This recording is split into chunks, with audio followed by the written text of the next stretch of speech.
I actually was trained at the age of 13 by my father in traditional Tibetan paintings. In our Tibetan tradition, a father passes down this tradition onto his children. So I was formally trained for about 5 years continuously, and also studied Buddhist philosophy at a nearby monastery to understand the symbolism of the traditional paintings. After I came to America, I started meeting artists, started visiting museums, galleries. Basically, I got exposure to contemporary art as well as the whole Western art movement. When I was painting thangkas, there was a commission to do a marketing poster for a company to do something radical.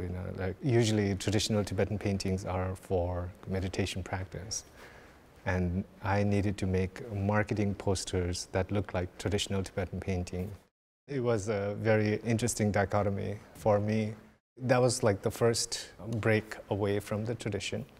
By deconstructing the form, do I get another form? So that's probably the pursuit. Yeah.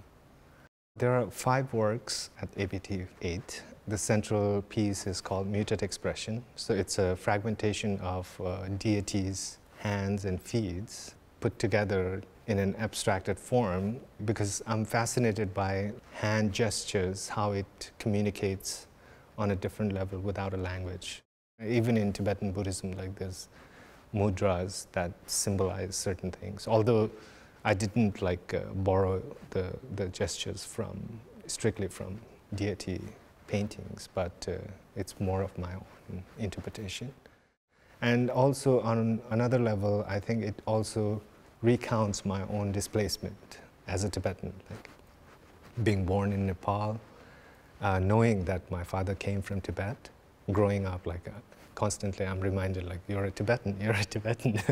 And I've never seen Tibet, I've never been to Tibet, but at the same time there's this grasping that identity is there.